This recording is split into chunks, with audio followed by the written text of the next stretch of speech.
I don't know very many combined variation problems off the top of my head, so I'm going to recycle one of a type that appears in my book, but it's a great problem. The volume of a gas varies directly to its temperature in Kelvin and inversely to its pressure.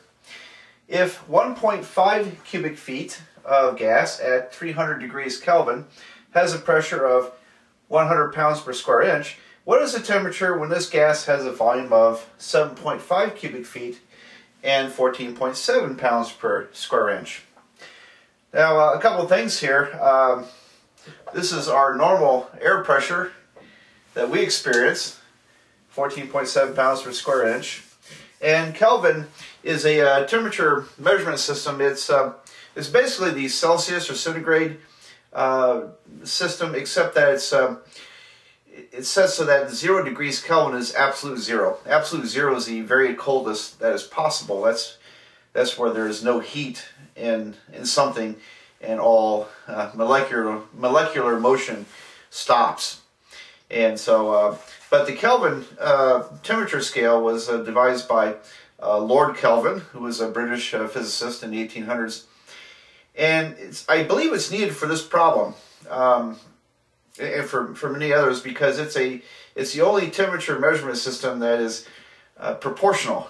So in other words, if you had something at 100 degrees Kelvin and something at 200 degrees Kelvin, this one, the 200 degrees, would have twice as much heat energy as the 100 degree. So it's very proportional. Fahrenheit and centigrade do not work that way. Only Kelvin. All right. So this is a gas law, and so if you study chemistry, you're bound to run into this sooner or later. But let's go through it. The volume of a gas, so I'm going to call volume V, varies directly to the temperature.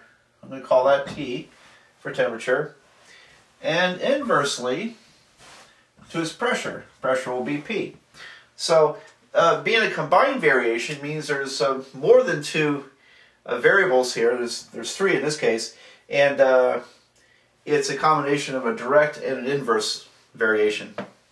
Now, all these happen to be first powers. I don't have anything squared or cubed here, and but to translate this, the volume varies directly to the temperature and inversely to the pressure. So the direct variation, T goes on top, and pressure is inverse, it goes down below. And to turn it into an equation, we need letter K. V equals to KT over P. And so that's normally where the K would be put. So this turns out to be, if you study a little chemistry, you're probably a pretty familiar law, gas law. All right, well, actually I was inspired by this problem by some experiences I've had with gases. For example, when I moved from Florida to Tennessee back in 1987, I couldn't take my gas grill tank with gas in it on the rental truck. And so I took it out in the woods and just opened the nozzle and emptied all what was left in there. Probably punched a big hole in the ozone. Maybe I was the one that started global warming, who knows. But I let that gas out, and it's under very high pressure, this liquefied propane that's inside these gas grill tanks. And when you turn it open, it escapes out of the nozzle very quickly. It expands because of the lower pressure outside. And at the nozzle, it gets extremely cold, and probably around the 40 or 50 or 60 degrees below zero, I think, is how cold it gets, somewhere in that range. But there's a sort of reverse effect, if you remember as a kid pumping up a bicycle tire, that the nozzle where you screw the bicycle pump into the tire, it gets very hot down there when you're pumping, because you're compressing air. When you increase the pressure, you're increasing the temperature. So, these pressure differentials and space differentials end up either raising or lowering temperatures. And it is a principle behind refrigeration. Refrigerators, air conditioners have compressors. And these compressors compress liquids or gases and then they're allowed to expand somewhere else, and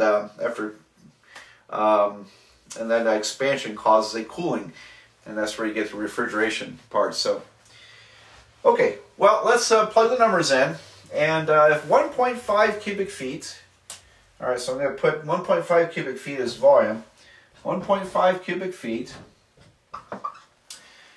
let's see, has a pressure at 300 degrees Kelvin, so the temperature is 300, and at a pressure of 100 pounds per square inch. Well, this actually turned out pretty friendly here, because the 100 cancels with the 300 nicely. So I have 3K equals 1.5, and then if I divide both sides by 3 to solve for K, then K equals to 0.5. So that allows me to write the full equation of variation. V equals to 0.5 T over P. Alright, so that's the gas law for this particular gas. Now I'm going to answer this question. What happens when you release it down to atmospheric pressure of 14.7 pounds per square inch, and if it occupies a volume of 7.5 cubic feet at that pressure, then what temperature must it be? So the volume is 7.5, and I have 0.5. I'm solving for temperature, aren't I? So I'll put T up here, and pressure is 14.7. Alright, so to solve for T, I need to multiply by 14.7. I need to divide by 0.5. And we could do that in one step if you like. I'll do that in red. So it's multiplying by 14.7 and dividing by 0.5. Same over here. And all that stuff cancels, leaving T. So T would be this calculation. Looks like around 220 something to me. So T would be 14.7 times 7.5 over 0.5.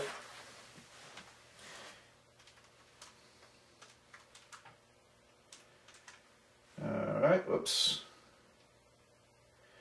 Divided by 0.5.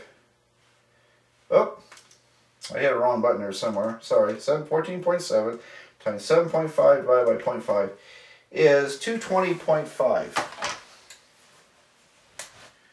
220.5. Okay. So, where am I going to write? I need to make a little room here to write my answer. And again, I expect you, if you're my student, to write a sentence. The temperature is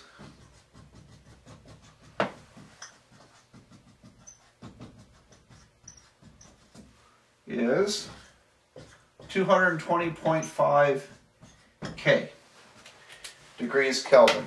And I'm just going to quickly figure out what that is in Fahrenheit. My calculator will do that rather nicely. So I want to convert that from Kelvin to Fahrenheit. That is minus 62.77 degrees. So around almost 63 degrees below zero. Pretty cold. All right. Well, that would actually happen if you had a gas like that. That's exactly what would happen. So, this is an example of this type of mathematics, this variation, as applied to physics or chemistry. So, okay, well, we have one more type to learn, the the joint variation. So we'll do that in the next video.